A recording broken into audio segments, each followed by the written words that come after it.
Assalamualaikum warahmatullahi wabarakatuh. Alhamdulillah wassalatu wassalamu ala Rasulillah. Segala puji dan puja kehadirat Allah Subhanahu wa taala, juga salawat dan taslim kepada Nabi besar Muhammad sallallahu alaihi wa ala alihi wasallam. Saudara Siman, seperti biasa di hari yang mulia ini kita akan melanjutkan bedah buku baru yang ditulis oleh Darul Waslin, 10 penyebab lapangnya hati. Dan insya Allah pada kesempatan ini kita melaksanakan secara online tentunya. Dan insya Allah semoga Allah SWT ikhlaskan niat kita dan menerima ini sebagai tambahan amal salih buat kita tentunya. Dan Allah jadikan sebagai ilmu bermanfaat dan memudahkan kita untuk mengamalkan. Serta juga semoga Allah Subhanahu wa ta'ala menyatukan kita juga di surga Firdausnya tanpa hisab dan menyatukan dalam majelis ilmu yang mulia ini. Allahumma amin. Baik, kita melanjutkan teman-teman sekalian dari 10 poin sebab penyebab lapangnya hati, yaitu yang ke-9 sekarang, berbuat baik kepada sesama. Nah, ini salah satu ciri khas Islam, di mana kita dianjurkan agar selalu berbuat baik kepada sesama, muslim atau orang non-muslim. Bahkan berbuat baik kepada hewan-hewan pun dan alam di sekitar kita. Artinya kita dianjurkan untuk selalu menjadi orang-orang yang baik. Kata Nabi SAW dalam hadis Bukhari, Innallaha katabal ihsan ala kulli syai'. Allah memerintahkan agar berbuat baik dalam pada segala sesuatunya. Makhluk hidup ataupun yang kita anggap benda mati. Fa idza qataltum fa ahsinul qitla. Kalau kalian harus bunuh dengan cara yang santun. Berhadapan dengan musuh pun kita dianjurkan untuk dengan cara yang santun. Artinya kita kalau sudah menusuknya, membunuhnya, dia mati, selesai. Tidak ada mutilasi dalam Islam, tidak boleh membakarnya, dan segala macam hal yang berhubungan dengan hal-hal yang seperti ini. Kemudian wa idza dzabhtum fa ahsinu dzibha. Kalau kalian harus menyembelih, sembelihlah juga dengan cara yang santun, ya. Maka kita disuruh tajamkan pisau dan juga menenangkan sembelihan kita. Nah, ini diantaranya teman-teman sekalian. Jadi Islam itu luar biasa. Datang untuk menyebarkan kebaikan, ya, ketentraman, keselamatan, kedamaian. Tetapi juga satu sisi Islam akan tetap menegakkan kebenaran di saat memang kebatilan itu coba untuk mengalahkan kebenaran atau mereka akan menyebarkan kerusakan di muka bumi. Maka Islam datang dengan ketegasan di saat itu. Jadi berperang pun adalah satu keputusan yang tepat untuk menyebarkan kebaikan di muka bumi. Karena Islam pada saat akan melakukan peperangan dianjurkan agar setiap muslim dalam agama Islam untuk menaruhkan Islam terlebih dahulu, yaitu merupakan hukum-hukum Allah yang penuh dengan kebaikan. Semuanya yang baik-baik, jujur, amanah, tanggung jawab, bakti sama orang tua, jenguk orang sakit, bantu orang susah, senyum, dan seterusnya, ini adalah diperintahkan. Dan semua yang buruk-buruk, mengganggu orang, mencuri, menggunjing, memfitnah, membunuh, memukul, dilarang. Maka seorang muslim menjadi orang yang sangat baik. Makanya kita sebarkan Islam itu, ya. Dan Allah SWT mengatakan, Inna dina indallahil Islam. Agama di sisi Allah hanya Islam saja. Kemudian kalau mereka nolak baru mereka membayar jizyah atau upeti. Kalau mereka nolak baru terjadi peperangan. Itu pun peperangan tidak untuk merusak atau membunuh. Tetapi kalau terjadi peperangan dan pembunuhan, maka itu sebatas memang hal yang diperlukan. Orang yang menyerah, laki-laki yang sudah tua, renta, orang yang tidak ikut-ikutan masyarakat sipil, anak-anak kecil, semua itu tidak ada diikutsertakan dalam peperangan. Tapi kalau kafir harbi, orang yang keluar untuk berperang memerangi kaum muslimin dan terjadi pertemuan cekcok atau tektok fisik, ya, maka itu baru terjadi bunuh-membunuh gitu, ya. Itu pun dengan cara, sudah tadi kita jelaskan hadisnya, Nabi SAW mengatakan kalau kalian bunuh-bunuh dengan cara yang santun, nggak boleh mutilasi, nggak boleh membakar, dan seterusnya. Dan ini ada adab-adab sendiri dalam masalah peperangan tersebut. Jadi memang Islam datang teman-teman menyebarkan kebaikan, menyebarkan ketentraman. Itu target utamanya tentunya. Baik, saya akan bacakan dulu yang ditulis oleh penulis, baru kemudian insya Allah kita akan masuk menambahkan syarah atau penjelasan, ya. Kata penulis di halaman 43, di poin ke-9, berbuat baik kepada sesama termasuk melapangkan hati seseorang. Berbuat baik kepada sesama dan memberi manfaat kepada mereka dengan apa yang kita miliki berupa harta dan kedudukan adalah sebab kelapangan dada Anda. Karena kita membantu orang lain, ya, maka itu akan memberikan kelapangan buat diri kita sendiri, karena kita pun, ya, telah membantu orang lain. Kita bisa merasakan suka dan duka kehidupan mereka, sehingga kita bisa ambil pelajaran dari situ. Tidak jarang kita menemukan justru orang yang lebih banyak permasalahan dalam hidupnya, yang akhirnya kita merasa masalah kita jadi ringan. Atau bahkan ada hikmah secara ketakwaan kepada Allah SWT. Kalau kita bantu orang, Allah akan memberikan bantuan kepada kita. Nanti akan kita jelaskan panjang lebar dalam syarah insya Allah. Jadi ini termasuk menyebabkan lapang dada. Lalu selanjutnya kata penulis, sungguhnya orang yang dermawan kepada orang lain adalah orang yang paling lapang dadanya dan paling baik jiwanya. Dengan membantu orang, apakah dengan tenaga, apakah dengan ide, apakah dengan harta.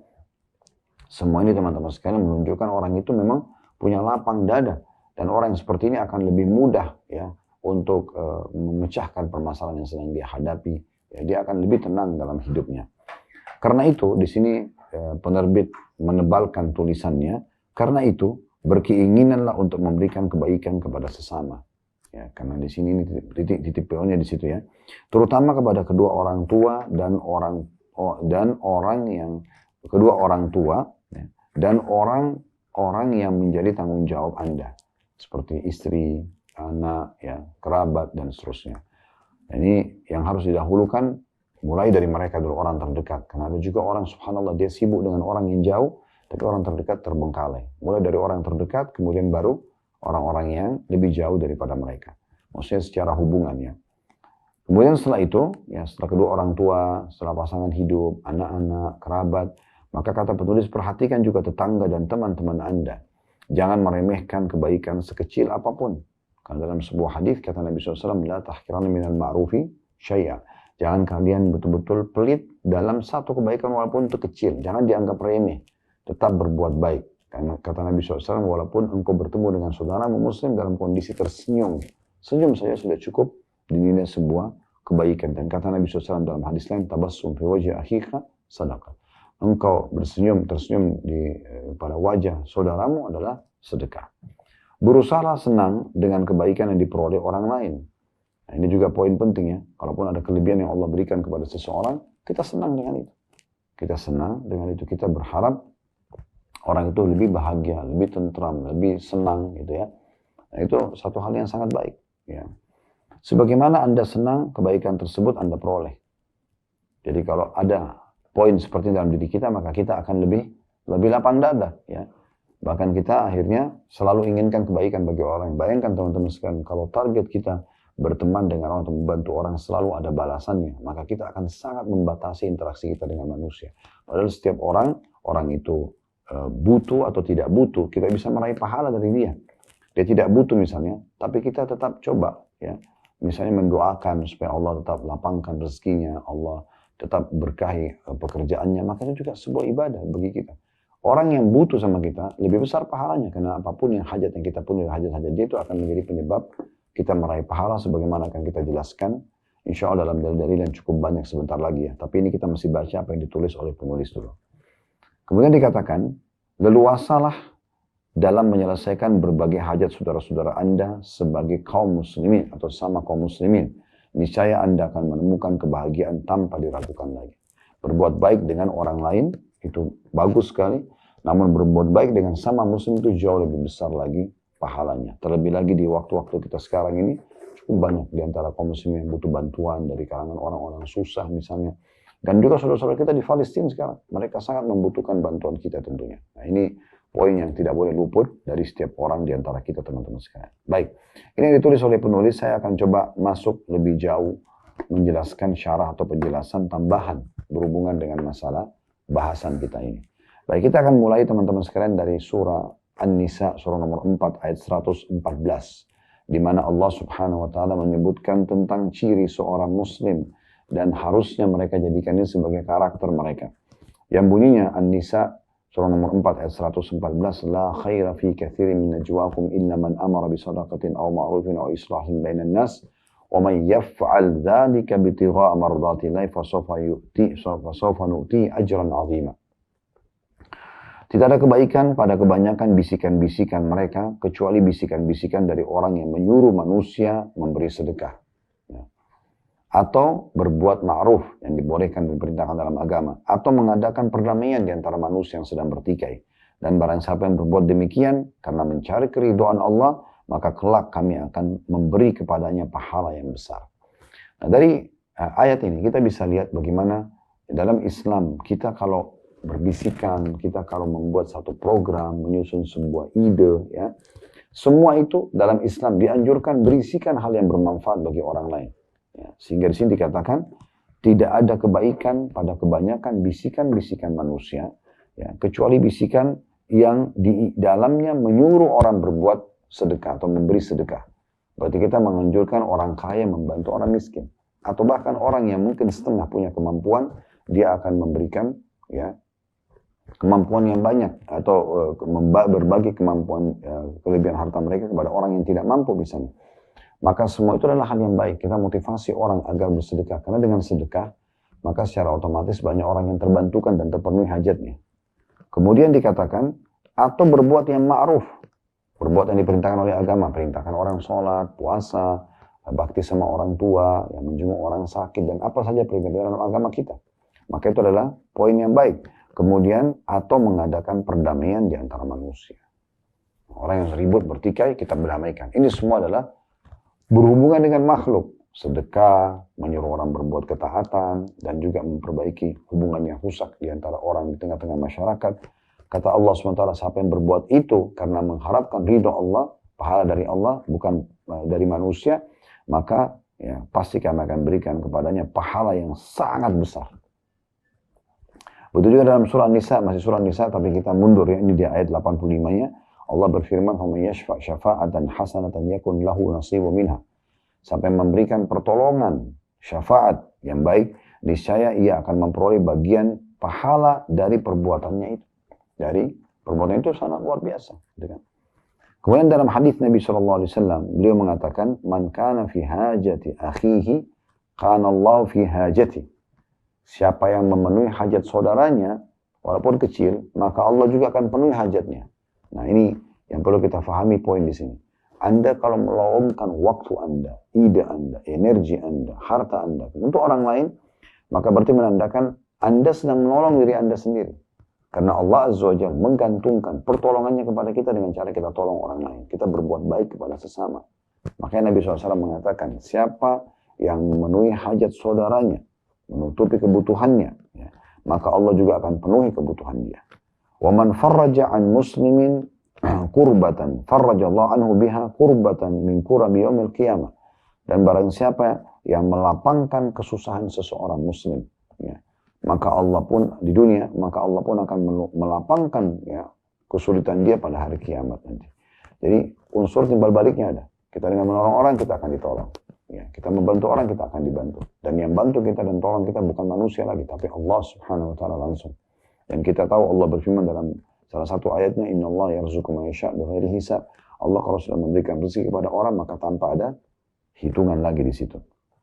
Itu juga masalah menutupi kekurangan dan kesalahan. Lalu kita nasihatin. Dan lanjutan hadisnya kata Nabi SAW, "Man satara musliman satarahu Allah yaumal qiyamah."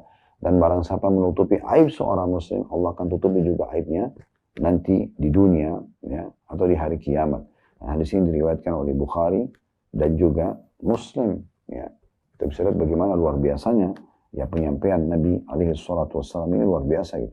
Di dalam hadis yang lain, ya, hadis ini juga sama diriwayatkan oleh Muslim, ya, yang berbunyi hadis cukup panjang dari hadis Abu Hurairah radhiyallahu anhu, "Man naffasa an mu'minin min kurabid dunya, naffasallahu anhu kurbatan min kurabi yaumil qiyamah." Barang siapa yang melapangkan satu kesusahan dunia dari seorang mukmin, maka Allah akan lapangkan darinya, ya, satu kesusahan di hari kiamat nanti. Ini luar biasanya. Artinya kita mudahkan urusan dia saja. Mungkin dia butuh untuk lunasi utangnya, mungkin dia butuh untuk modal usaha, mungkin dia butuh untuk memenuhi kebutuhan dia, keluarganya. Mungkin dia butuh untuk biaya pengobatan. Mungkin segala macam. Apa saja depan mata kita yang merupakan hajat orang. Lalu kita penuhi, terutama kalau dia orang beriman, maka kita pun akan dilapangkan dari kesusahan apapun di hari kiamat. Dan ini luar biasa karena di hari kiamat tidak bisa lagi kita negosiasi. Hanya yang bisa menyelamatkan kita Allah Azza wa Jalla dan juga amal-amal seperti ini yang sudah Allah mudahkan untuk menjadi wasilah atau penyebab kita bisa selamat. Kemudian kata Nabi SAW, ya, وَمَنْ يَسَّرَ عَلَى مُعْسِرٍ يَسَّرَ اللَّهُ عَلَيْهِ فِي الدُّنْيا وَالْآخِرَةِ. Ya. Dan barang siapa yang memudahkan urusan orang yang kesulitan dalam masalah utang, maka Allah Azza wa Jalla akan memudahkan baginya dari kesulitan dunia dan akhirat. Ini luar biasa nih. Orang yang sudah terlilit utang, dia coba bantu. Maka di sini, secara otomatis, dia sedang membantu dirinya sendiri. Karena kata Nabi SAW, dengan bantu orang terlilit utang, dia usahakan untuk bantu semampunya. Kalau bisa semua bagus, kalau sebagainya saja, tidak masalah. Maka Allah akan mudahkan juga dia di dunia dan di akhirat. Allah akan hilangkan segala kesulitan dia di dunia dan di akhirat. Ya, itu luar biasa ini. Hanya dengan membantu orang. Kemudian kata Nabi SAW selanjutnya, وَمَنْ سَتَرَ مُسْلِمًا سَتَرَهُ اللَّهُ فِي الدُّنْيَا وَالْآخِرَةِ. Dan siapa yang menutupi aib seorang muslim di dunia, Allah akan tutup aibnya di dunia dan di akhirat. Ya, justru kalau ada aib-aib kita nasihatin, kita luruskan, ya, dan kita tutupin, jangan kita ekspos. Selanjutnya kata Nabi SAW, Wallahu fi auni al-abdi ma kana al-abdu fi auni akhi. Allah selalu tolong seorang hamba selama dia dalam pertolongan untuk saudaranya. Wa man salaka tariqan yantamisu fi ilman, sahalallahu lahu bihi tariqan ila jannah. Dan siapa yang coba meniti jalan menuju menuntut ilmu, mau belajar kayak sekarang Anda dengarkan misalnya ceramah kita ini, baik offline ataupun online, baik itu live ataupun siaran ulang, maka Allah akan mudahkan baginya jalan menuju ke surga. Karena dia jadi tahu amalan-amalan apa saja yang membawanya ke surga. Dia juga jadi tahu apa saja amalan yang dilarang yang hanya bisa membawa dia ke neraka dan jauh dari surga. Maka dengan itu dia akan dimudahkan menuju ke surga. Wa majtama'a qaumun fi baitin min buyuti la yatluna kitab Allah, dan tidak ada satu kaum yang berkumpul di rumah, salah satu dari rumah-rumah Allah, maksudnya masjid, membaca kitab Allah, Al-Quran, wa yatadarasunahu bainahum, dan mereka mempelajari di antara mereka, illa nazalat alaihimus sakinah, kecuali Allah akan turunkan ketentraman pada mereka, wa ghasyiyatuhumur rahmah, mereka akan diberikan rahmat, wa haffathumul malaika, dan mereka akan dilindungi oleh para malaikat, wa dzakarahumullahu fi man 'inda, dan Allah menyebut mereka atau membagikan mereka pada malaikat yang ada di sisi Allah, wa man batta'a bihi 'amalu lam yusra' bihi nasabu, dan barang siapa yang diperlambat oleh amalnya, ya, karena dia justru menunda-nunda amal soleh, ya, baik buat dirinya ataupun membantu orang lain, ya, maka garis keturunannya tidak bisa mempercepatnya. Maksudnya tidak akan ada pengaruhnya garis keturunan dia untuk dia bisa mendapatkan, ya, kedudukan yang tinggi selama dia telak dalam beramal soleh. Nah, ini kita lihat banyak sekali motivasi di dalam agama kita dari hadis-hadis yang sudah kita bacakan dan juga ayat Al-Quran tadi, bagaimana kita dianjurkan meraih pahala semaksimal mungkin. Dan dalam Islam luar biasa teman-teman, kita bukan hanya mendapatkan pahala dari diri kita sendiri, kita bisa dapat pahala dari orang lain, bahkan dari pelanggaran dia pun. Ya. Seseorang melakukan pelanggaran agama misalnya, lalu kemudian Anda coba meluruskannya, menasihatinya, lalu kemudian, ya, walaupun dia menerima atau tidak menerimanya, dia terima atau tidak, tetap saja Anda dapat pahala. Kalau dia terima dan dia jadi baik, dia taubat, malah akan lebih besar lagi pahalanya. Ya. Begitu juga dengan kelebihan yang dia miliki, misalnya kebaikan, atau dia minta dukungan misalnya dari perbuatan sosialnya, kebaikannya, maka kita dukung, maka itu semua akan menjadi pahala di sisi Allah Subhanahu wa Ta'ala. Rasulullah SAW, ya, apabila didatangi oleh orang-orang yang punya hajat, beliau selalu penuhi. Dan kalaupun ada orang yang minta tolong, kemudian beliau melihat ada beberapa sahabat di hadapannya, maka beliau mengatakan kepada mereka, Ishfa'u tu'jaru, berikan pertolongan, kalian akan dapat pahala. Wa yaqdiyallahu ala lisan nabihi sallallahu alaihi wasallam ma syaa, dan Allah akan memenuhi kebutuhan mereka melalui lisan nabinya sebagaimana Allah kehendaki, dalam hadis Bukhari Muslim. Artinya kalau kalian tidak mau lakukan, dengan penyampaianku ini, kata Nabi SAW, Allah akan datangkan orang yang akan mengambil alih itu. Maksudnya, kalau kalian dapat peluang untuk berbuat baik sama orang lain, lalu kalian tunda, maka kalian akan rugi sendiri. Karena nanti Allah akan datangkan orang yang akan memenuhi hajat tersebut dan hanya mendapatkan pahalanya. Oleh karena itu jangan disia-siakan. Dalam amal soleh kita harus dahulukan diri kita, baru kemudian kita berikan peluang itu kepada orang lain. Ini poin harus kita perhatikan baik-baik. Dan dalam hadis lain juga, dari riwayat Imam Muslim, kata Nabi SAW, Man istata' minkum an yanfa' akhahu falyaf'al. Siapa yang bisa memberikan manfaat untuk saudaranya, apa saja, walaupun sederhana, lakukan itu. Apa saja, ya, lakukan. Maka itu akan memberikan manfaat atau memberikan pahala yang besar di sisi Allah Subhanahu wa Ta'ala. Satu waktu Nabi SAW sedang melakukan perjalanan, ya, maka ada seseorang yang berada di hewan tunggangannya. Ya. Orang tadi memandang ke kiri dan ke kanan. Kemudian Nabi SAW bersabda, Man kana ma'ahu fadlu dhahrin, falya'ud bihi ala man la dhahra lahu, wa man kana lahu fadl min zadin, falya'ud bihi ala man la zada lahu. Qala فذكر من أصناف المال ما ذكر حتى رأينا أنه لا حق لأحد منا من فضل. Ya, atau fi fadl. Ibu riwayat Imam Muslim. Kata Nabi SAW, barang siapa yang memiliki kelebihan punggung, maka hendaklah memberikan kepada orang yang tidak punya kelebihan itu. Tunggangan. Siapa yang punya kelebihan ketunggangan, pinjamkan ke orang lain. Hadiahkan kepada dia. Berikan kepada dia. Minimal dipinjamkan. Kalau dia butuh. Dan barang siapa yang punya kelebihan perbekalan, makanan, pakaian, hendaklah dia memberi kepada orang yang kurang perbekalannya. Berbagi. Kalau kita punya lebih, jangan disimpan. Kasih kepada orang lain. Lalu Abu Sa'id radhiyallahu anhu perawi hadis mengatakan, beliau SAW terus menyebutkan banyak sekali jenis-jenis harta. Ya. Siapa yang punya kelebihan pakaian, siapa yang punya kelebihan tunggangan, siapa yang punya kelebihan rumah, tanah. Terus beliau sebutkan, ya, sampai kami berpikir tidak ada keutamaan bagi kami dalam memilikinya. Hadis ini riwayat Muslim. Artinya sudah, ini semua bagikan aja. Ya. Yang cukup untuk kebutuhan kalian, sisanya bagikan. Ya, seperti itulah gambaran dianjurkan oleh Nabi SAW untuk melakukan kebaikan dan meraih pahala dari orang lain. Imam Nawawi rahimahullah menjelaskan hadis, ya, yang baru saja kita sampaikan. Beliau mengatakan dalam hadis ini terdapat dalil atas dianjurkannya untuk bersedekah, suka berderma, ya, punya kepedulian pada sesama, berbuat baik pada teman perjalanan, memperhatikan kebutuhan teman-teman dan orang sekitar. Maka sebuah perkara besar manakala sebuah kaum mempunyai sikap kepedulian atas kebutuhan temannya, yang mana beliau hanya mencukupkan dengan sekedar tawaran bagi para sahabat untuk rela membantu orang yang sedang butuh dan juga memberi dorongan tanpa harus diminta terlebih dahulu. Jadi ini adalah menandakan bagaimana Nabi SAW motivasi umatnya agar ayo bantu, ayo raih pahala dari saudara-saudaramu, penuhi hajat-hajat mereka, berbagi yang kalian punya lebih. Disebutkan semua tunggangan, ya, kelebihan makanan, pakaian, tempat tinggal, semua bagi, selama lebih. Untuk apa ditumpuk-tumpukin? Ya. Tentu di sini bukan berarti kita tidak boleh punya beberapa produk, misalnya kita punya beberapa baju yang bisa kita persiapkan untuk kita pakai. Tapi kalau ada lebih yang memang tidak dipakai sama sekali, maka tidak ada masalah kita berbagi dan akhirnya lebih bermanfaat kepada orang lain. Ya. Dan ini berarti menandakan semua pintu-pintu kebaikan itu terbuka untuk kita buat kebaikan-kebaikan. Demikian juga dalam hadis Bukhari Muslim, kata Nabi SAW, kullu sulama minan nasi alaihi sadaqa, kulla yawmin tatlu'a fihi syams. Setiap sendi seseorang itu harusnya dikeluarkan sedekah, ya, setiap kali terbit matahari. Kita disuruh berikan sedekah. Qala ta'dilu baina itsnaini sadaqah. Engkau memperbaiki hubungan antara dua orang, ya, yang sedang bertikai sedekah. Perbaikin mereka supaya jangan biarkan syaitan merusak hubungan di antara keduanya. Suami istri kah, sahabat kah, perbaiki di antara mereka semaksimal kita mampu. Itu terhitung sedekah. Wa tu'inu rajulu fi dabbatihi fatahmiluhu, ya. Fatahmiluhu 'alaiha aw tarfa'u lahu 'alaiha mata'ahu sadaqah.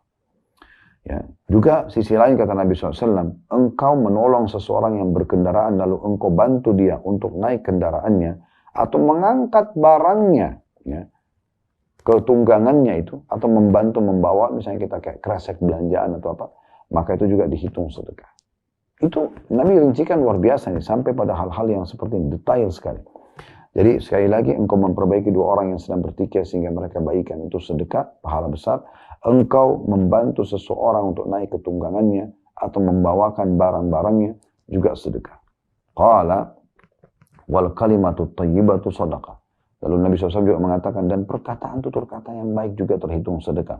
Wa kullu khutwatin tamshiha ila shalah sadaqah. Dan setiap langkah yang kau lakukan untuk menuju ke masjid salat juga dihitung sedekah. Wa tumitul adha 'anit tariq sadaqah.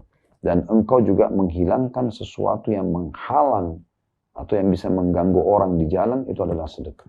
Jadi rinciannya sangat luar biasa agar seseorang itu selalu berbuat baik, selalu mengejar pahala dari lingkungan yang ada di sekitarnya.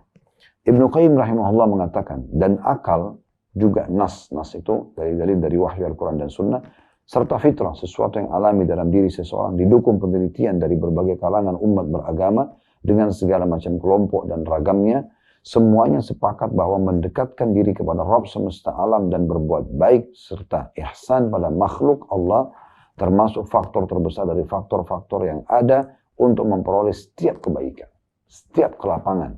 Dan sebaliknya, perilaku yang berbeda seperti di atas, maka itu merupakan faktor ditimpakannya keburukan, kayak pelit, jahat, mengambil hak orang lain.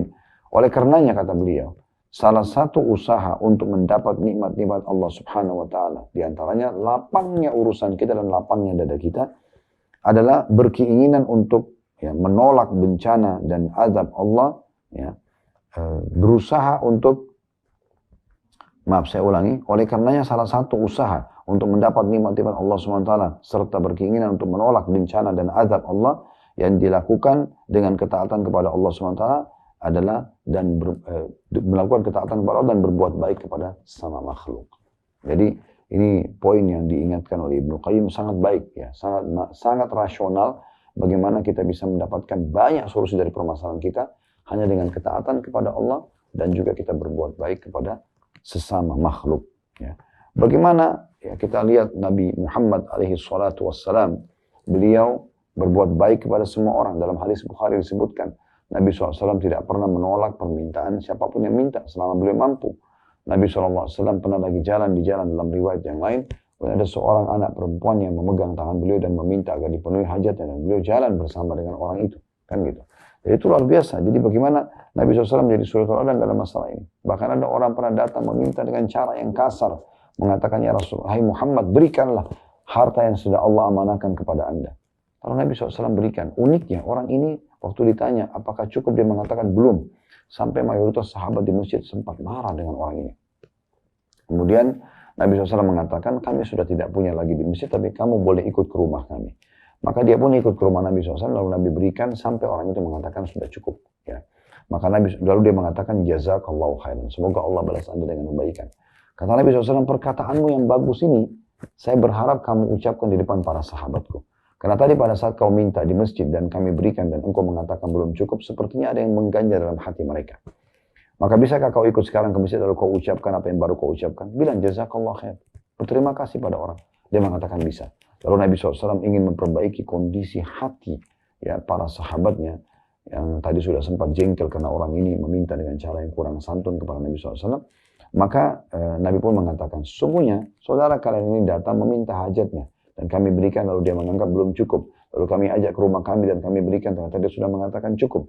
Maka dengarkanlah baik-baik. Bagaimana? Apakah sudah cukup untukmu? Orang itu mengatakan, iya cukup, jazakallahu khairan. Lalu Nabi SAW langsung closing, tutup pembicaraan itu sambil mengatakan, lihat, dia sudah mengucapkan yang baik.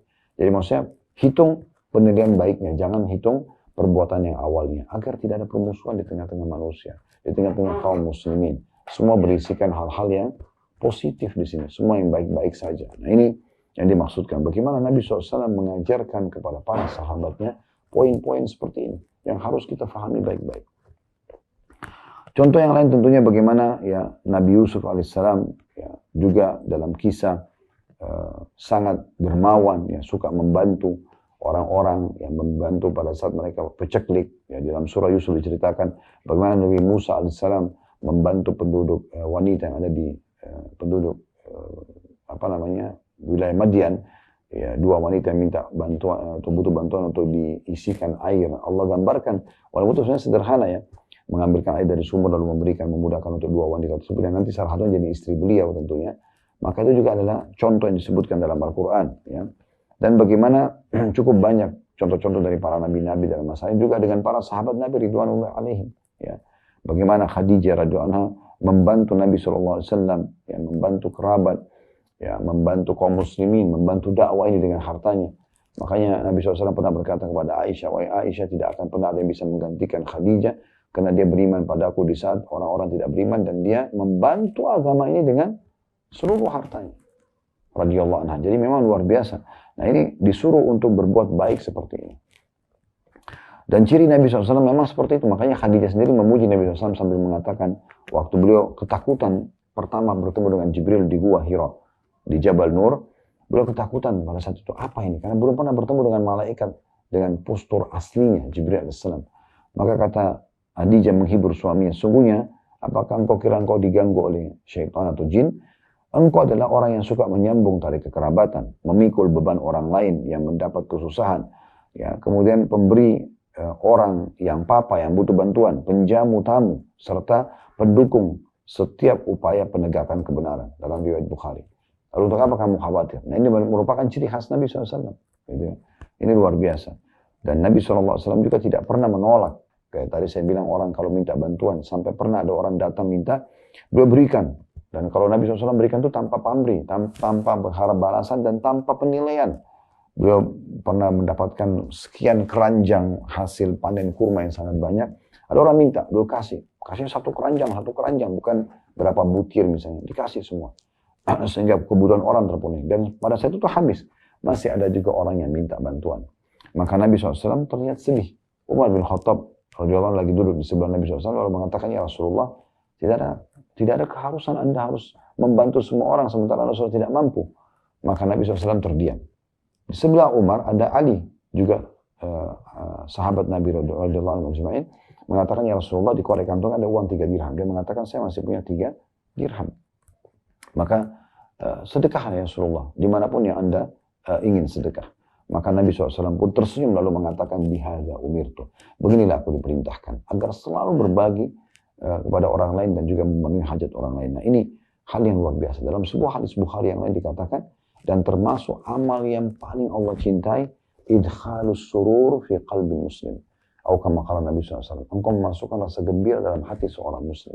Menghiburnya, menggembirakan dia saja sudah amal yang sangat dicintai oleh Allah Subhanahu wa ta'ala. Maka ini amal yang ringan tapi bisa kita raih pahala yang besar dari amal-amal seperti ini. Kemudian teman-teman sekalian juga, para sahabat cukup banyak berhubungan dengan masalah, diantaranya Abu Bakar radhiyallahu anhu, beliau masuk Islam sedangkan padanya ada 40.000 dinar emas ya. Kemudian beliau infakkan seluruhnya di jalan Allah Subhanahu wa taala. Beliau juga bebaskan 7 budak yang semuanya berjihad di jalan Allah dan menjadi sahabat yang mulia ya, seperti Bilal, Amr bin Fuhairah ya, atau Fahira, Zambara, kemudian An-Nahdiyah perempuan ini dan anak perempuannya, kemudian Jariyah bin Mu'ammal ya, kemudian Ummu Ablis ya, dan seterusnya. Ini semua orang-orang yang dibebaskan ya, oleh Abu Bakar. Belum lagi beliau pada saat pertama masuk Islam, beliau langsung mengajak orang-orang di sekitarnya. Apakah Anda sudah tahu kalau Utsman bin Affan masuk Islam di tangan Abu Bakar? Abdurrahman bin Auf, ya, 2 orang sahabat yang terkenal, orang yang sangat dermawan dan kaya raya, banyak sedekahnya. Bahkan Nabi SAW mengatakan tentang Utsman, tidak ada yang bisa menghalangi Utsman masuk surga setelah apa yang dilakukan pada hari ini. Ya karena ya, dia bersedekah dengan harta. Tapi apakah Anda sadar dengan kebaikan Abu Bakar menawarkan Islam pada Utsman, akhirnya Utsman masuk Islam, Abu Bakar panen semua pahalanya Utsman. Begitu juga dengan Abdurrahman bin Auf yang terkenal dengan pemilik sedekah yang sangat luar biasa, orang yang sangat dermawan, juga masuk Islam di tangan ya, Abu Bakar. Bukankah Talha bin Ubaidillah juga seorang yang sangat dermawan dalam Islam dan yang sangat membela Nabi SAW di perang Uhud, juga masuk Islam di tangan Abu Bakar? Bukankah Zubair bin Awam yang terkenal dengan Hawari Nabi SAW, bodyguardnya Nabi, karena sangat pemberani dalam membela agama Islam dan membela Nabi SAW, juga masuk Islam di tangan Abu Bakar? Dan luar biasa, karena niat baiknya, karena ingin kebaikan itu tersebar, maka dia pun meraih pahala yang sangat banyak. Begitu juga Umar bin Khattab radhiyallahu anhu, beliau paling suka ya jalan di malam hari, kemudian memenuhi kebutuhan orang-orang yang butuh hajatnya ya. Di antara dibantu janda-janda, orang-orang susah ya. Ya sampai satu waktu Talha bin Ubaidillah pernah melihat beliau membawa air pada rumah seorang wanita, kemudian Talha mendatangi rumah tersebut di siang hari, maka dia mendapati dalam rumah itu terdapat seorang wanita tua yang buta sedang duduk di atas kursi. Lantas dia bertanya, Talha bertanya, apa yang dilakukan oleh Umar padamu? Wanita itu menjawab, perbuatan ini dia lakukan semenjak ini dan itu.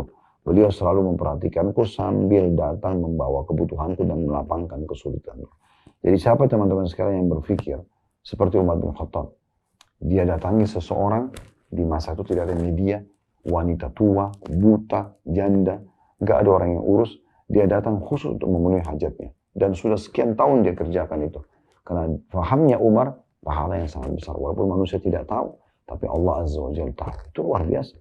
Di mana Umar bin Khattab juga pernah menemukan seseorang Arab Badui menancapkan kemahnya di menjelang ini di tengah malam, ya, menjelang subuh. Orang lagi tidur semuanya.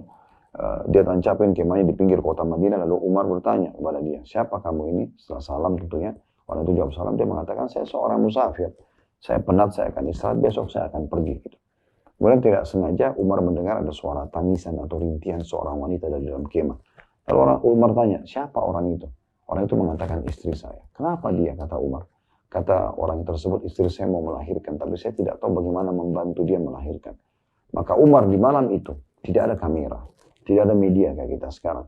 Dia mengatakan, apa kau mau saya datangkan seorang wanita dari Madinah untuk membantu istri melahirkan? Orang itu mengatakan, tentu saja. Karena dia memang butuh untuk itu. Maka Umar bin Khattab bukan membangunkan seluruh muslimin atau orang siapa saja yang paling dekat dengan orang itu. Tapi dia pulang ke rumahnya, dia bangunkan istrinya yang kebetulan waktu itu adalah anak Ali bin Abi Thalib, berarti cucu Nabi SAW ya. Dia mengatakan, wahai cucu Rasulullah, apakah engkau mau mendapatkan pahala seorang wanita ini, seorang muslim yang butuh, mau melahirkan, butuh dibantu, apakah engkau mau dapatkan pahala dengan cara membantu seorang muslim yang mau melahirkan di pinggir kota Madinah? Dia mengatakan tentu saja. Maka sang Raja Umar dan sang Ratu, ya, Ummu Kalthum radhiyallahu anhu majma'in, keluar malam itu, tidak ada kamera, tidak ada yang ikutin, tidak ada yang tahu, tidak ada yang cerita ini, kecuali orang sebagian kecil, orang yang sempat melihatnya pada masa itu tentunya, dan akhirnya menjadi buah bibir Allah SWT sebarluaskan. Mereka datang, lalu mereka memecahkan perkara orang Badui tersebut. Dan ini luar biasa. Orang Badui pun itu tidak tahu kalau itu Umar bin Khattab. Dia duduk ngobrol sama laki-laki tersebut sampai istrinya berhasil membantu wanita itu melahirkan. Setelah melahirkan dan terdengar suara bayi istrinya, Umar tidak sengaja mengatakan, wahai Amir Mukminin, sampaikan kepada temanmu kalau istrinya sudah melahirkan. Begitu mendengarkan kata-kata Amir Mukminin, berarti itu pemimpin orang beriman, ini raja. Maka orang Badui tersebut kaget.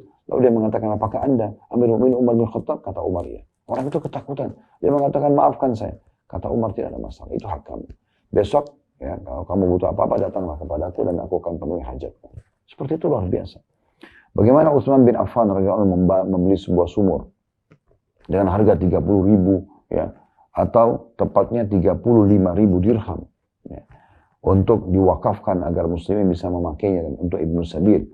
Dan sampai hari ini sumur itu masih ada di kota Madinah. Bagaimana Ali bin Abi Thalib juga radhiyallahu anhu, ya, pernah ada orang yang datang kepada beliau sambil mengatakan, wahai Amir Mukminin, aku ada keperluan bersama atau pada anda. Namun sudah aku adukan terlebih dahulu kepada Allah sebelum aku mendatangi anda. Maka jika anda mengabulkan hajatku, aku akan memuji Allah subhanahu wa ta'ala dan berterima kasih kepada anda. Bila tidak, maka aku akan memuji Allah, ya, dan memberi udzur pada anda. Maka Ali bertanya, tulislah hajatmu di atas tanah. Maka aku tidak suka kalau melihat kehinaan meminta-minta pada wajahmu. Tulis, jangan bilang, sebutin hajatmu, tapi tulis di atas tanah, supaya seakan-akan kau tidak minta kepadaku. Maka orang tersebut menulis, ya, aku orang yang dirundung kebutuhan. Lalu Ali mengatakan, aku memiliki pakaian. Maka beliau meminta supaya diambilkan pakaian tadi, lalu diberikan kepada orang tersebut. Kemudian laki-laki itu langsung memakainya dan bersenandung dengan bait syair yang masyhur. Kurang lebih artinya, engkau telah memberi pakaian, sungguh nampak keindahan. Kelak aku akan selalu memberimu pakaian pujian karenanya, karena pemberian pakaian ini. Jika engkau memperoleh pujianku, engkaulah sang penderma. Aku tidak sedang mengharap balasan dari ucapanku ini. Sungguh pujianku menggugah ingatan pada yang dipuji. Bagikan air hujan yang mampu menumbuhkan tanaman dan gunung. Jangan engkau remehkan kebaikan sepanjang hayatmu, karena tiap hamba akan mendapat balasan atas amalnya. Ali menyaut, aku masih punya dinar. Maka beliau pun meminta supaya dibawakan sebanyak 100 dinar, lalu memberikan kepada orang tadi.